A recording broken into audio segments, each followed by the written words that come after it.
శుద్ధి వలే సరిచేయును. విలువైనది బలమైనది నా యేసు నీ నోటి మాట. విలువైనది బలమైనది నా యేసు నీ నోటి మాట. యేసయ్య మాట జీవపు ఊట, పరముకు నడిపించు బాట. తేనె వలే మధురము, నూనె వలే శ్రేష్టము.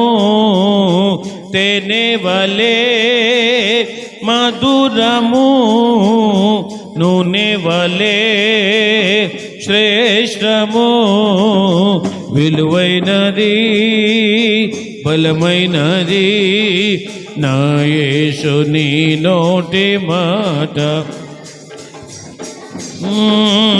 బలమైనది నా యేసు నీ నోటి మాట.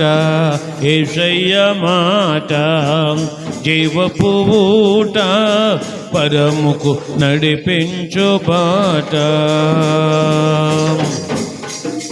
హల్లెలూయా.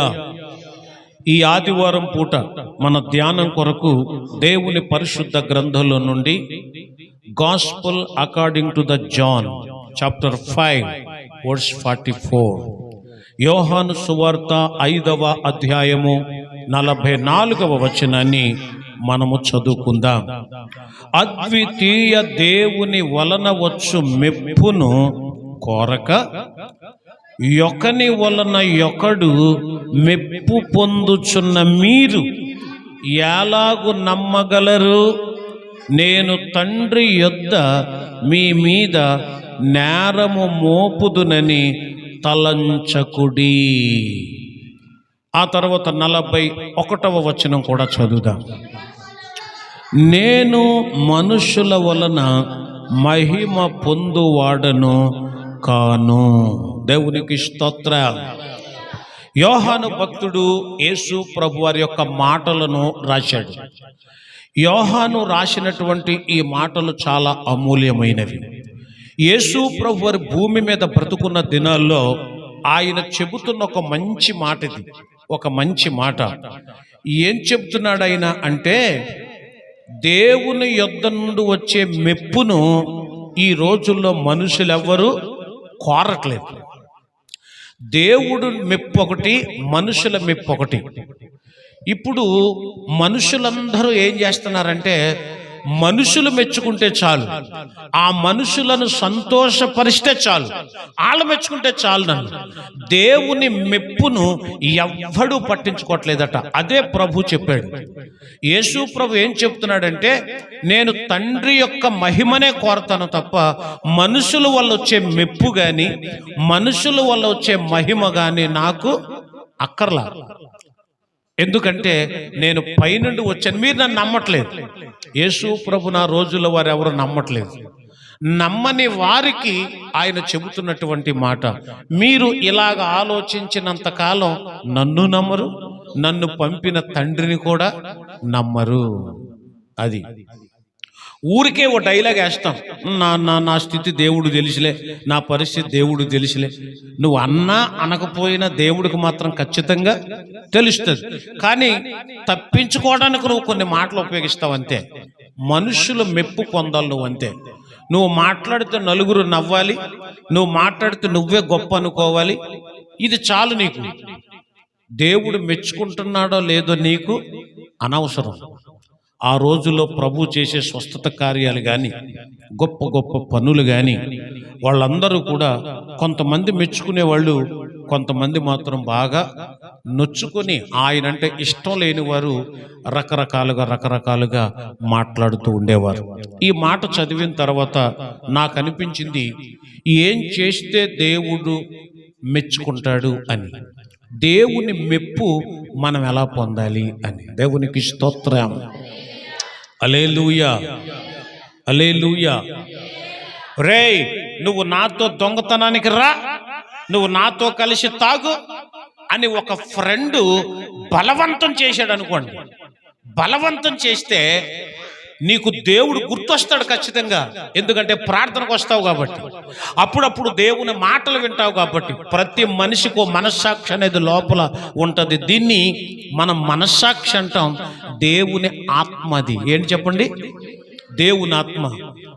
నరుని యొక్క ఆత్మ యెహోవా పెట్టిన దీపం. దాన్నే జ్యోతి అంటారు కొంతమంది, మనస్సాక్షి అంటాం కొంతమంది.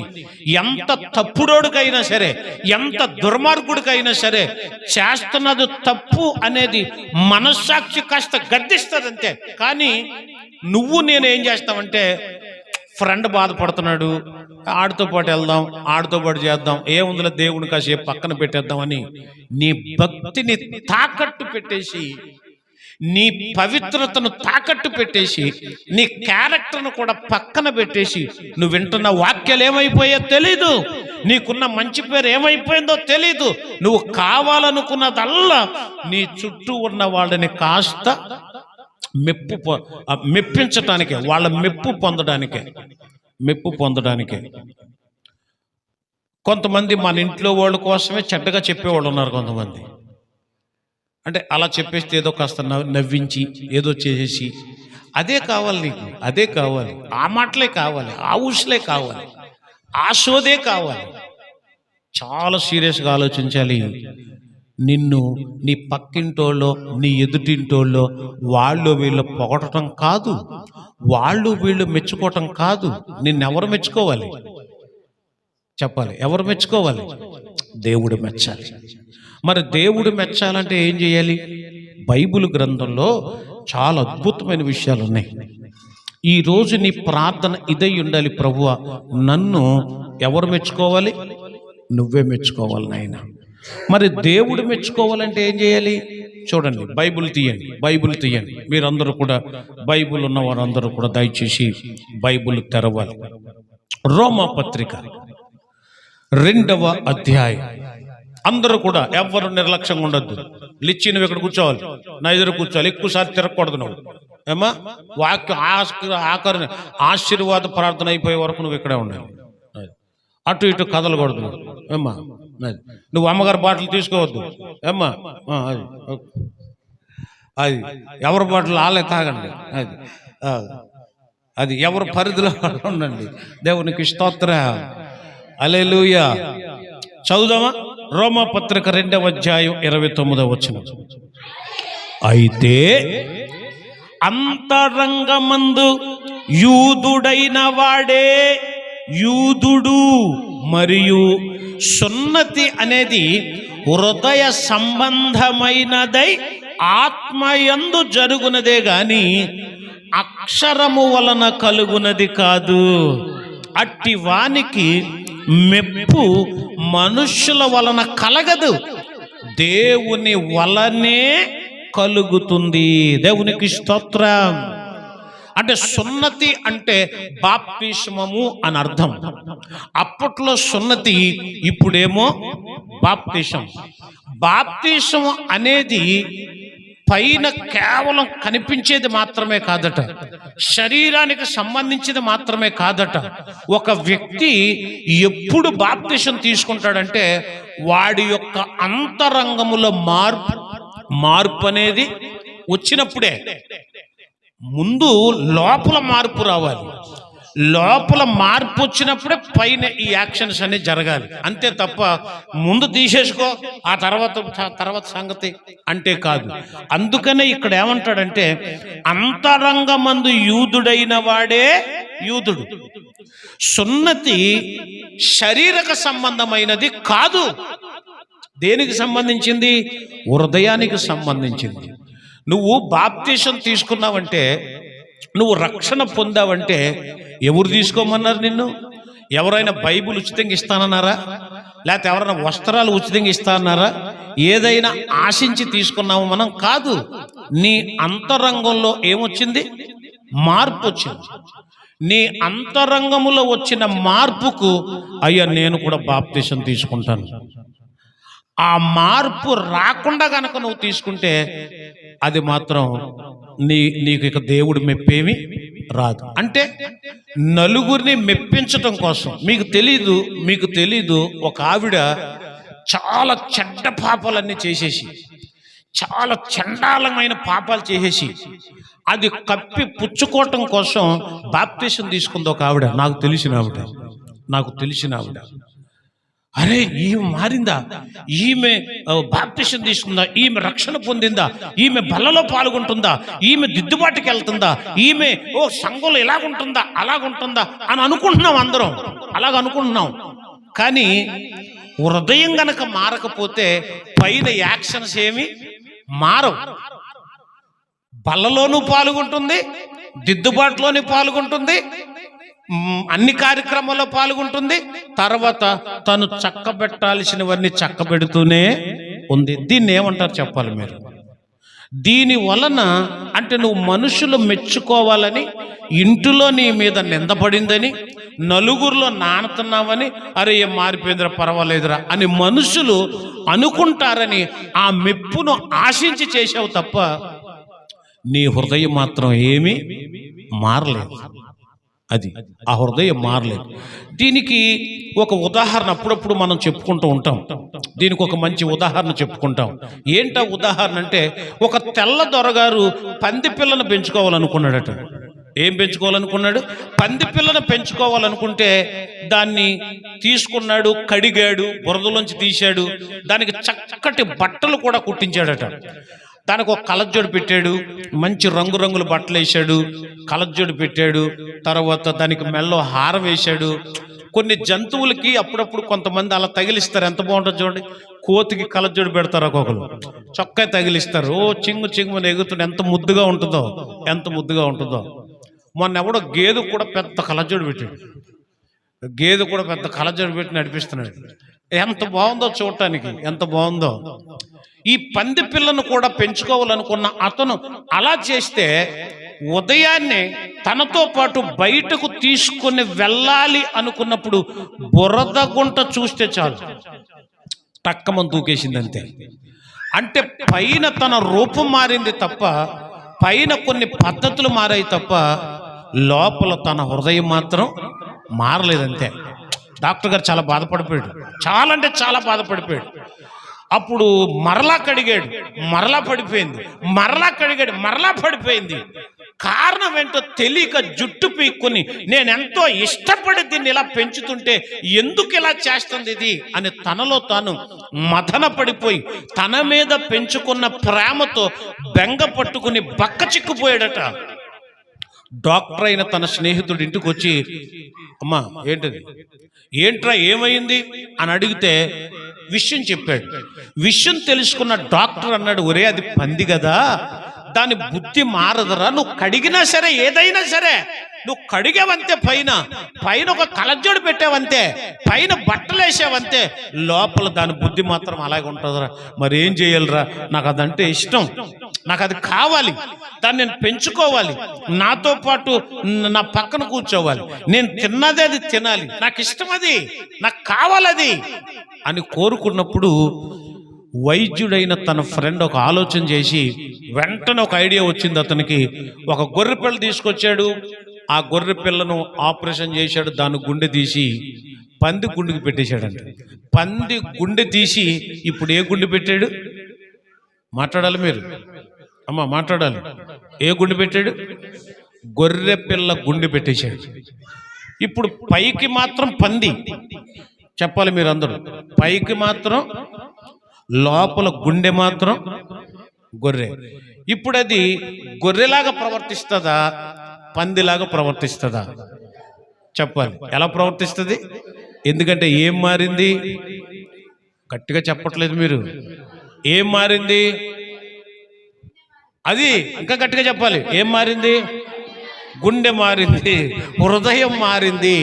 అందుకనే మారాలి నీ మనసే మారాలి, మారిన మనసు దేవునికి ఇష్ట ఫలితం ఉంటుంది, మారిన మనసు దేవునికి ఇష్ట ఫలితం ఉంటుంది.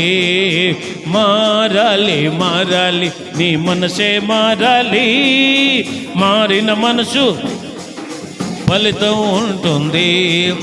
మారామంటూ మారామంటూ గొప్పలు చెబుతారు. మారామంటూ మారామంటూ రాదమ్మ ఈ పాట రాదమ్మా. నీవు లేని రోజు అసలు లేనే లేదయా, నీవు అసలు బ్రతికే కాదయా, నువ్వే లేకపోతే నేను అసలే లేనయ్యా, నువ్వే లేకపోతే. దీనికి ఎంత జోష్ ఉంది, దీనికి ముందు పాడిన దానికి ఎంత జోష్ ఉంది, మాట్లాడాలి. ఇదేం పైకి పాడతాం కానీ లోపల పాడాల్సింది అది. మారామంటూ చెప్పుకునే వాళ్ళు చాలా మంది ఉన్నారు. నేను యూదుని అంటున్నారంతే, నేను క్రైస్తవుని అంటున్నారంతే, నేను బాప్తిజం తీసేసుకున్నాను అంటున్నారంతే చాలా మంది. వాళ్ళ బుద్ధులు ఇంకా మారలేదు. దేవుని యొక్క వాక్యలో చక్కటి మాట ఉంది, చదువుతారా? 51వ కీర్తన 6వ వచనం. త్వరగా చదవాలి, త్వరగా చదవాలి. 51వ కీర్తన 6వ వచనం. నీవు అంతరంగములో ఏం కోరతావు? దావీదు పాపం చేసిన తర్వాత దావీదు చేసిన ప్రార్థన ఇది. ప్రభువా, నువ్వేం కోరుతున్నావు నా నుండి? బలి కాదు, నువ్వు కానుక కాదు, నువ్వు నేను కొత్తగా బట్టలు వేసుకుని కనపడటం కాదు. ఏం కోరుతున్నావు నువ్వంటే, లోపల అంతరంగం ఉందే, ఆ అంతరంగము లోపట ఏం కోరుతావు? సత్యము. దేవునికి స్తోత్రం. ఆ సత్యం నువ్వు చూపించగలగాలి, అది దేవుడికి ఇష్టమైంది. అప్పుడు దేవుడు నిన్నేం చేస్తాడు? మెచ్చుకుంటాడు. ఇదే 10వ వచనంలో ఆయన ప్రార్థన చేస్తాడు, దేవా నా యందు శుద్ధ హృదయము, నా అంతరంగములో స్థిరమైన మనసు నూతనముగా పుట్టించు. ఈ వాక్యం వింటున్న నా ప్రియమైన సోదరుడా సోదరి, నీ హృదయ అంతరంగములో దోపుందో, అజితేంద్రియత్వం ఉందో. యేసు ప్రభువారు పరిసయ్యులను సద్దూకయ్యులతో మాట్లాడుతూ లూకా సువార్త 11వ అధ్యాయం 39వ వచనంలో, పరిసయ్యులు గిన్నెను పల్లెమును వెలుపట శుద్ధి చేస్తున్నారు మీరు, కానీ అంతరంగం దోపుతోనూ చెడుతోనూ నిండియుంది. దేంతో నిండి ఉందట? దోపుతోనూ చెడుతోనూ కుళ్ళుతోనూ కుతంత్రాలతోనూ నిండి ఉన్నప్పుడు దేవుడు నిన్ను మెచ్చుకోడు. దేవుడు మెచ్చుకోవాలంటే ఒకే ఒక మార్గం, అంతరంగమందు శుద్ధులై ఉండటమే. గట్టిగా చప్పట్లు కొడుతూ ప్రభు యొక్క నామమునకు మహిమ పలుద్దాము. హల్లెలూయా, హల్లెలూయా. మార్పు చూడాలి దేవుడు, అది పైకి కాదు, లోపల అంతరంగమందు ఆ మార్పును చూడాలి. ఈ వాక్యం వింటున్న బిడ్డలారా, మీరు కొంచెం ఆలోచించాలి. నీ అంతరంగం ఎలా ఉంది? బాహ్యంగా అంటే బయట మన క్రియలు ఎలా ఉన్నాయి ఆలోచిద్దాం. దేవుడు మెచ్చుకోవాలంటే హృదయం మారాలి. మనుషులు మెచ్చుకోవాలంటే నువ్వేం మారకపోయినా పర్వాలేదు, ఏ ఎండక గొడుగు పడితే చాలు. ప్రజలు ఎక్కువ ఇదే నేర్చేసుకున్నారు. ప్రజలు ఎక్కువ మంది అండి, ఎక్కువ శాతం ఇదే నేర్చుకున్నారు. ఆ నలుగురిని మెప్పిస్తే చాలు, ఆ నలుగురిని మెప్పిస్తే చాలు అంతే. చెడగొట్టడానికి 10 మంది వస్తారండి, మీకు తెలియదు. మనల్ని చెడగొట్టడానికి ఎంతమంది వస్తారు? 10 మంది వస్తారు. నువ్వు జబ్బు పడిపోయి మంచం మీద ఉండు, ఎవడన్నా వస్తాడా? అది కూడా దూరం నుంచి పలకరిస్తారు, ఏమే ఎలా ఉన్నావు? అంతకుముందు ఇద్దరు కలేసుకుని పడుకున్న వాళ్ళు స్నేహితులే, ఫ్రెండ్సే. అబ్బో, అసలు పని నుంచి వచ్చినా కూడా చెవి దగ్గర నుంచి ఫోన్ తీయకుండా ఉండే ఫ్రెండ్సే. నువ్వు నిజంగా జబ్బు పడి మంచం మీద ఉండు, గుప్పిడి గింజలు ఇచ్చేవాడు కానీ పట్టెడు అన్నం పెట్టేవాడు కానీ ఎవడు ఉండడు. ఇదొక నగ్గన సత్యం, మీరు గమనించాలి. అందుకని మీ పై రూపం కాదు, హృదయంతరంగం దేవునికి చేయాలంతే. ఆ మార్పు దేవుడు కోరుకుంటున్నాడు. ఈరోజు మన అంతరంగము నూతన పరచబడునుగాక, మన క్రియలన్నీ నూతన మగునుగాక. అంతరంగమందు గనక శుద్ధి అయితే అప్పుడు దేవుడు ఏం చేస్తాడట? మనల్ని మెచ్చుకుంటాడు అనే మాట. దేవుని మెప్పు అనేది మన పాఠం పేరు. ఈరోజు అరుణ్ తేజ నేను వెళ్ళిన తర్వాత అడగకూడదు నన్ను, అయ్యగారండి ఈరోజు ఏంటండి ఏంటంటే పాఠం ఏంటంటే అని అడగకూడదు. అంటే చెప్పినప్పుడు ఏం చేయాలి? రాసుకోవాలి. అది చెప్పినప్పుడు రాసుకోవాలి. దేవుని మెప్పు ఎలా పొందుకుంటావు? నెంబర్ 1 హృదయ శుద్ధి. నెంబర్ 2 రెండవది 1 Corinthians chapter 4 verse 5. 1 Corinthians chapter 4 verse 5. 1 కొరింథీయులకు రాసిన పత్రిక 4వ అధ్యాయం 5వ వచనం. కాబట్టి సమయము రాకమునుపు అనగా ప్రభు వచ్చు వరకు దేనిని గూర్చియు తీర్పు తీర్చకుడి. ఆయన అంధకారమందలి రహస్యములను వెలుగులోనికి తెచ్చి హృదయములలోని ఆలోచనలను బయలుపరుచునప్పుడు ప్రతి వానికి మెప్పు దేవుని వలన కలుగును. దేవునికి స్తోత్రం. హల్లెలూయా. ఈ వచనమంతా చదివితే మనకు అర్థమయ్యే విషయం ఏంటంటే, మీరు తీర్పు తీర్చకూడదు. ఎవరికి తీర్చకూడదట? మన పొరుగువాడికి మనము తీర్పు తీర్చకూడదు. ఏయ్ నువ్వు చెడ్డోడివి, ఏయ్ నువ్వు ఇలా చేస్తున్నావు, ఏయ్ నువ్వు నాశనం అయిపోతావు, నీకు ఇది అది అని మనం అనేకూడదు. వాక్యలో ఉంది. ఎవడైతే దేవునికి ఆయాసకరంగా బ్రతుకుతాడో వాడు ఖచ్చితంగా శిక్ష అనుభవిస్తాడంతే.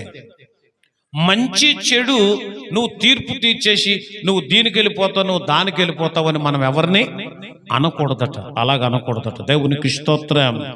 రోమపత్రిక 2వ అధ్యాయం 1-3 వచ్చే చదివితే, కాబట్టి తీర్పు తీర్చు మనుషుడు నువ్వెవడవైనను సరే నిరత్తరుడువై ఉన్నావు అంటే అక్కడున్న వాక్య భాగాలన్నీ కూడా చెప్పే మాట ఒకటే. దేని విషయంలో నువ్వు తీర్పు తీరుస్తున్నావో అదే తప్పు నువ్వు చేస్తున్నావు. అదే పాపం నువ్వు చేస్తున్నావే, మరి దాన్ని నిన్ను ఎవరు తీర్పు తీర్చాలి? అందుకని ప్రభు చాలా సున్నితంగా ఒక మంచి మాట చెప్పాడు. ఏంటంటే, నీ కంటిలో ఉన్న ఆ నలుసును తీసేసి, కాదు మీరు మీకు అనుకూలంగా చెప్పుకుంటున్నట్టున్నారు. కాదు, నీ కంటిలో ఉన్న దూలం, అది నీ కంటిలో ఉన్న దూలం తీసేయాలి. ఎదుటోడు కంట్లో నలిసే కనపడుతుంది నీకు. ఎదుటోడు కంట్లో ఏదో పాపం ఏదో చిన్న పొరపాట్లు కనపడతాయి, కానీ ఆడికంటే నువ్వు చాలా పెద్ద పాపాలు చేస్తున్నావు. మరి అది కనపడడం లేదా నీకు? అది కనపడడం లేదా? అది వ్యభిచారం చేస్తున్న ఒక స్త్రీని పట్టుకొని అందరూ తీర్పు తీర్చారు. ఏమని తీర్పు తీర్చారు? మోషే ధర్మశాస్త్ర ప్రకారంగా ఈమె రాళ్లతో కొట్టి చంపబడాలి అని.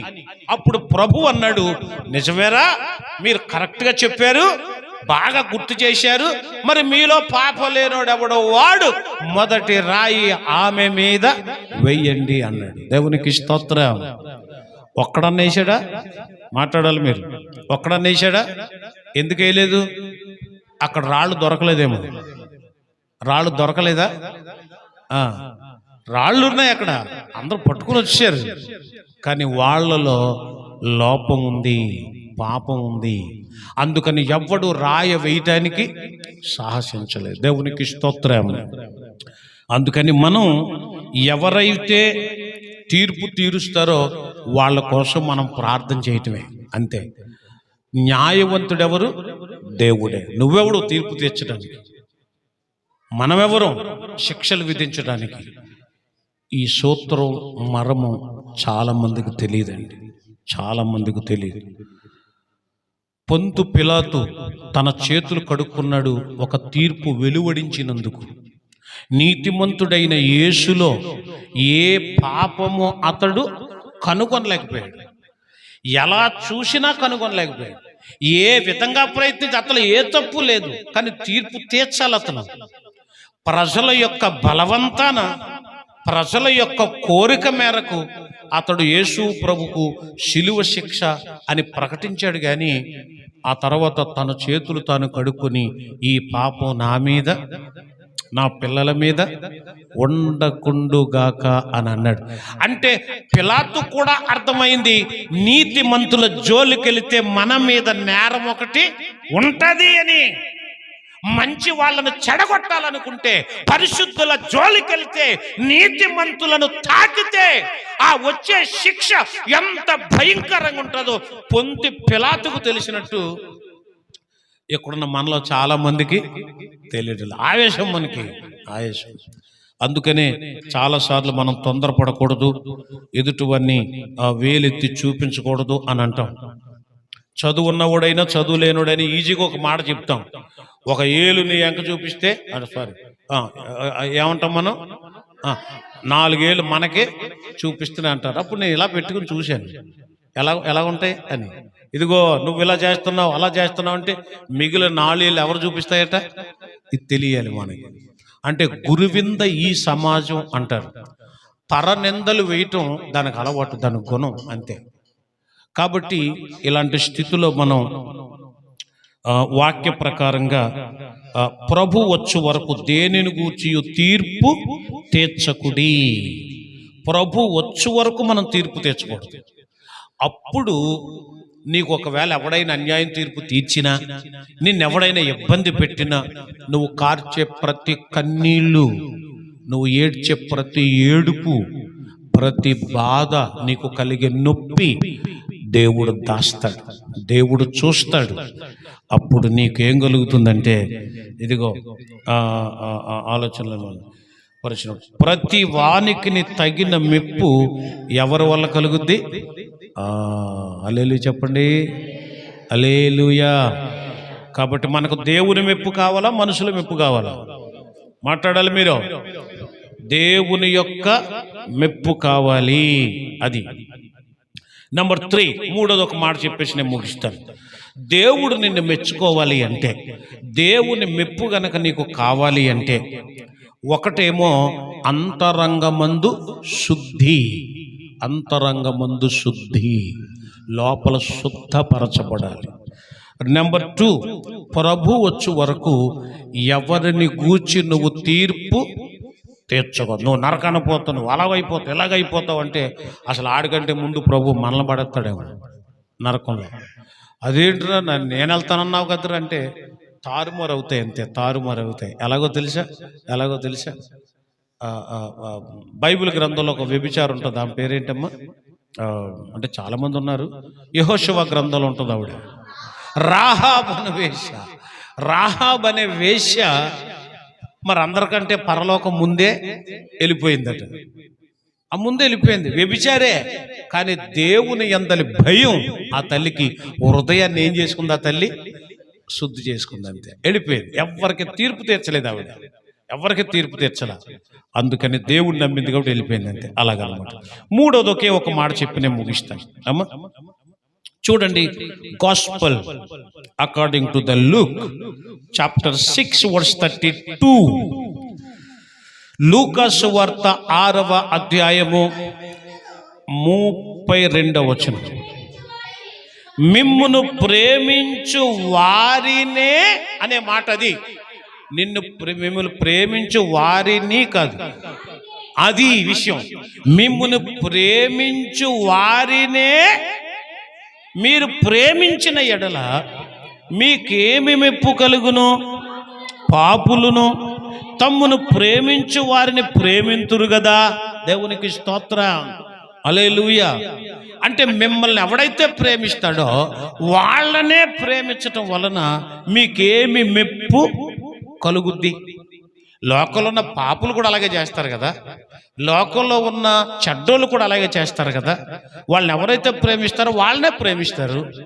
కాబట్టి నువ్వేం చేయాలి మరి అంటే, దేవుని మెప్పు పొందాలంటే మనం మన పొరుగు వారిని ప్రేమించాలి, మన పొరుగు వారిని ప్రేమించాలి. దేవునికి స్తోత్రం, హల్లెలూయా. ఎలాగూ అంటే లూకా సువార్తలోనే ప్రభు ఓ మంచి మంచి సమరయును గూర్చిన ఒక ఉపమానం చెప్పాడు ఆయన. ఏంటా ఉపమానం అంటే, మన పొరుగువాడు ఎవరు అని అడిగారు. 10వ అధ్యాయం 29వ వచనంలో అవును గాని నా పొరుగువాడు ఎవడు అని అడిగితే ప్రభు ఒక చక్కటి ఉపమానం చెప్పాడు. ఒకడు యెరూషలేములో నుండి యెరికోకు దిగి వెళ్ళిపోవచ్చు, దొంగల చేతిలో చిక్కబడి, కొట్టబడి, వస్త్రాలు దోచుకోబడి, కొర ప్రాణంతో విడువబడ్డాడు. అప్పుడు ఒక యాజకుడు వెళ్ళాడట ఆ దారిలో. యాజకుడు దూరాన్ని చూసి పాపం గాడ్ బ్లెస్ యూ అని వెళ్ళిపోయి ఉంటాడేమో, గాడ్ బ్లెస్ యూ అని వెళ్ళిపోయి ఉంటాడేమో. తర్వాత రెండోది ఎవరు వచ్చారట? లేవీయులకు ఓ ప్రత్యేకమైన లక్షణం ఉంది బైబిల్లో. లేవీయ జాతి, లేవీయ కుటుంబం ఎదుటి వాళ్ళకి సహాయం చేసే కుటుంబం, ఎదుటి వాళ్ళను దీవించే వాళ్ళు అనమాట. లేవీయుల జాతి అంటే దేవుడు ప్రత్యేకంగా వాళ్ళను కోరుకున్నాడు. లేవీయులు యాజకత్వం చేయటానికి, పరిచర్య చేయటానికి. ఆ లేవీయుడు కూడా పక్కగా పోయాడట. ఆ మాట బైబిల్ కూడా ఎంత చక్కగా రాశాడు. ఒక యాజకుడు పక్కగా పోయెను, లేవీయుడు ఒకడు వచ్చాడు, వాడు కూడా పక్కగా పోయి.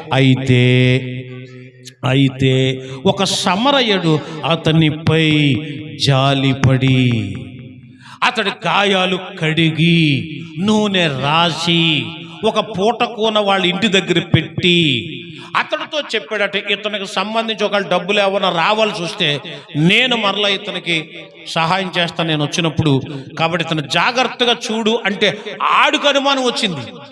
ఇతను ఎవరు? నీ ఫ్రెండా? కాదే. నీ బంధువా? కాదే. మరి నీ ఇంటి పేరటోడా? కాదే. మరి ఎవరు అంటే ఇందులో అప్పుడు ముగ్గురులో ఎవరికి ఆ గాయపడినోడు పొరుగువాడు అని ప్రభు అడిగితే 36వ వచనంలో అతను చెబుతాడు, జాలిపడిన వాడే అని. దేవునికి స్తోత్రం.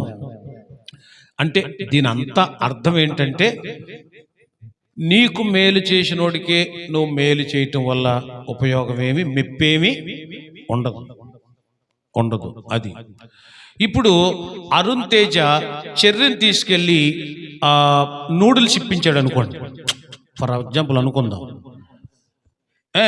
నూడిల్స్ ఇప్పించాడు అనుకోండి. తర్వాత రోజు చెర్రీ ఏం చేశాడంటే అరుణ్ తేజని తీసుకెళ్ళి ఫ్రైడ్ రైస్ ఇప్పించాడు.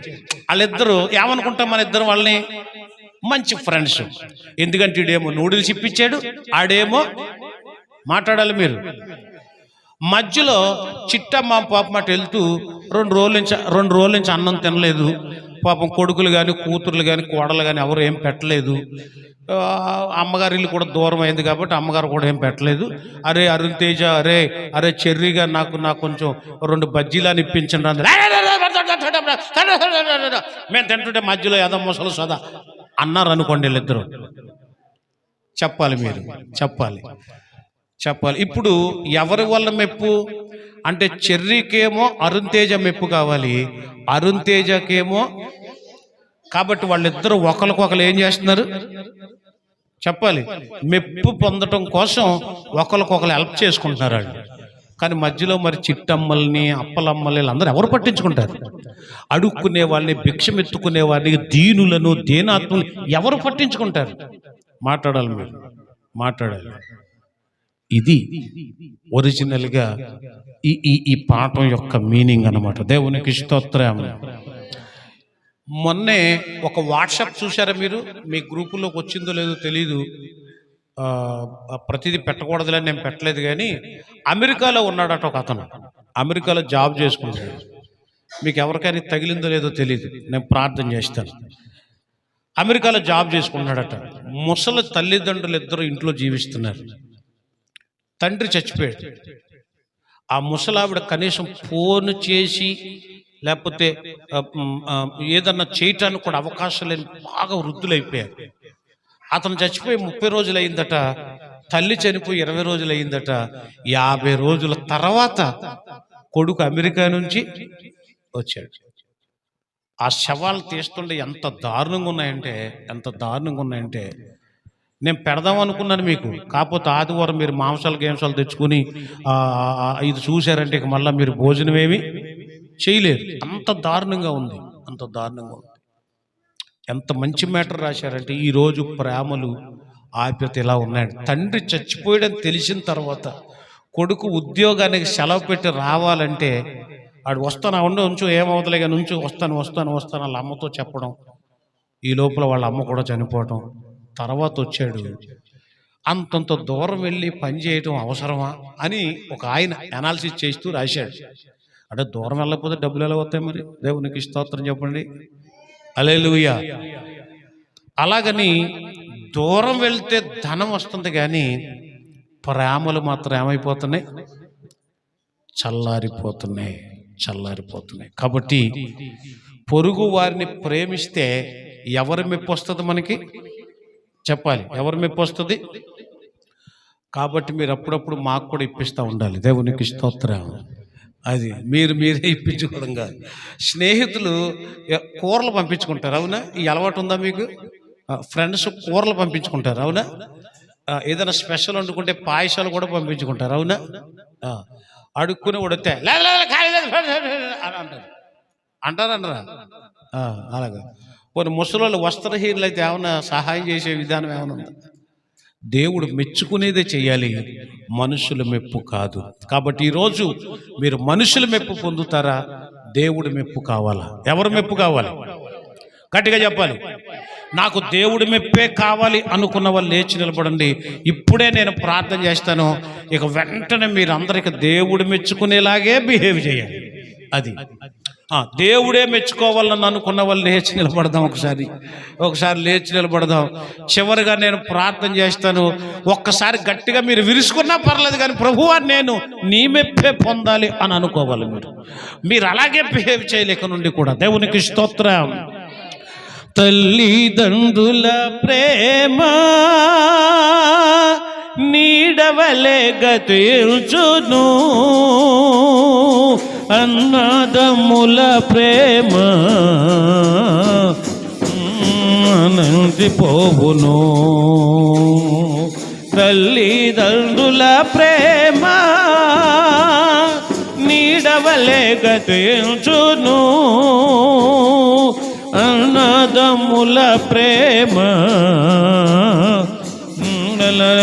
ఆరిపోవును.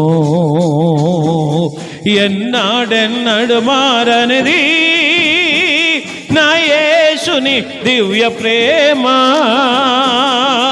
ఎన్నాడెన్నడు వీడనిది నా యేసుని నిత్య ప్రేమ. యేసుని ప్రేమ అది ఎవరు కొలువలేనిది. ఆమె నిజము, దీనిని నమ్ము, అది భువి అందించలేనిది. ధరలోని ప్రేమలన్నీయు స్థిరము కాదు, కరిగిపోవును. క్రీస్తు యేసు కల్వరి ప్రేమ కడవరకు ఆదరించును. ధరలోని ప్రేమలన్నీయు స్థిరము కాదు, కరిగిపోవును. క్రీస్తు యేసు కల్వరి ప్రేమ కడవరకు ఆదరించును. ప్రేమ, యేసుని ప్రేమ అది ఎవరు కొలువలేనిది. నిజము, దీనిని నమ్ము, అది భువి అందించలేనిది. ఎన్నాడెన్నడు మారనిది నా యేసుని దివ్య ప్రేమ, ఎన్నాడెన్నడు మారనిది నా యేసుని నిత్య ప్రేమ. యేసుని ప్రేమ అది ఎవరు లేనిది. నిజము, దీనిని నమ్ము, అది భువి అందించలేనిది. హల్లెలూయా. ఈ లోకంలో ప్రేమలన్నీ కరిగిపోతాయి, నీరైపోతాయమ్మా. నువ్వెవరి మీద అలా పెంచుకుంటున్నావో తెలియదు, ఎవరికి ఎక్కువ ప్రాధాన్యత ఇస్తున్నావో తెలియదు. ఒకవేళ ధనాన్ని ఎక్కువ ప్రేమిస్తున్నావేమో, లేకపోతే అందరికంటే కేవలం పిల్లలు తప్ప, నీ కుటుంబం తప్ప అసలు దేవుడు కూడా నీకు లెక్కలేదేమో. చూడండి, తండ్రి చచ్చిపోయాడని తెలిసిన, తల్లి చనిపోయిందని తెలిసిన 50 రోజుల వరకు రాలేదంటే ఒక ప్రబుద్ధుడు. మనుషుల యొక్క మనస్తత్వాలు ఎలా ఉన్నాయో చూడండి. అందుకనే అందరికంటే మించిన ప్రేమ యేసయ్య ప్రేమ. అది పొందుకోవటం కోసమే నువ్వు ప్రార్థన చేయాలి. దేవునికి స్తోత్రం. హల్లెలూయా. ఈ మధ్యనే చదివాను. కోపంతో ఉన్న భార్య తన భర్తను కాళ్ళు చేతులు కట్టి చంపేసి రోజుకొక ముక్క వండుకుంటా తింటా కూర్చుందట. 30 రోజులు తర్వాత ఏంటి ఇంట్లోంచి బయటకు రావట్లేదని చూస్తే విషయం బయటకు వచ్చింది. అయ్యి బాబోయ్, భార్యలు కూడా నమ్మకూడదేమో, మరీ కోపగించే భార్యలు నమ్మకూడదేమో. చాలా కఠినమైన పరిస్థితులు ఉన్నాయి. ప్రియులరా, మనకెవరు మెప్పు కావాలి? దేవుడే నిన్ను మెచ్చుకోవాలి. నీ కుటుంబం దేవుడు మెచ్చుకోవాలి. నీ భక్తి దేవుడు మెచ్చుకోవాలి. అందుకనే దేవుని ప్రేమ నేర్పించండి చాలు. పిల్లలకి కానీ, పెద్దవారికి కానీ, ఇరుగు పొరుగు వారికి కానీ, నీ అండర్లో ఉన్న వారందరికీ దేవుణ్ణి ఎలా ప్రేమించాలో, దేవుడి మెప్పు ఎలా పొందాలో అది నేర్చుకోండి చాలు. ఇంకేమీ అక్కర్లేదు. ప్రార్థన చేస్తాను. దేవుని మెప్పు కావాలన్న వాళ్ళు ఒకసారి గట్టిగా స్తోత్రం చెప్పండి. హల్లెలూయా. నాకెవ్వరు మెప్పు అక్కర్లేదు, నా ఫ్రెండ్ మెచ్చుకుంటే చాలు అన్న వాళ్ళు దేవునికి స్తోత్రం చెప్పండి. వీళ్ళు కూడా ఉన్నారేంటి అమ్మా? వీళ్ళు కూడా ఉన్నారా? దేవుడు మెచ్చుకోవాలంటే నేను ఆదివారం 6:30కే వస్తానన్న వాళ్ళు దేవునికి స్తోత్రం చెప్పండి. హల్లెలూయా. అందాలందరి పేర్లు రాయండి అన్న. ప్రేమగల మా తండ్రి, మీకు వందనాలు, స్తోత్రాలు చెల్లిస్తున్నాం. ఇదిగో ప్రభు, ఈరోజు నేర్చుకున్న మాటలను బట్టి నీకు స్తోత్రాలు నాయన. నీ మెప్పు పొందాలి, నీ మెప్పే పొందాలి. అలాగున మా భక్తి జీవితాన్ని మార్చండి. ఇదిగో ఇప్పుడు నాయన కానుకలు పట్టబోతున్నాం. ధనం విషయంలో కూడా మేము నీకు నమ్మకస్తులుగా ఉండడానికి సహాయం చేయండి. మేమిచ్చే ప్రథమ ఫలం కానీ, దశమ భాగం కానీ, రాబడి పెరగాలి కానీ దశమ భాగం మాత్రం ఇవ్వం. ఆస్తి పెరగాలి, ఆత్మీయత స్థితి మాత్రం పెరగదు. అలాగ ఉన్నంత కాలం ఎక్కడ వేసిన గొంగలు అక్కడే ఉంటాం. ఈ సూత్రం ఎరిగిన మేము తండ్రి నీకు ధారాళముగా ఇచ్చి మంచి విత్తనాలు విత్తి దానికి తగిన పంట కోసే భాగ్యాన్ని మాకందరికి దయచేయండి. ప్రతి కానుకను 30 దంతులు, 60 దంతులు, 100 దంతులుగా ఫలింపచేసి మీరే మహిమ పొందమని యేసయ్య పరిశుద్ధ నామములో ఇక్కడ సమర్పించుకున్న బిడ్డలందరూ కూడా నువ్వు మెచ్చాలని, నీవే మెచ్చాలని, నీ మెప్పు కోరి బిడ్డలు ముందుకు సాగే కృప దయచేయమని యేసయ్య పరిశుద్ధ నామములో ప్రార్థించుచున్నాము పరమ తండ్రి. ఆమేన్.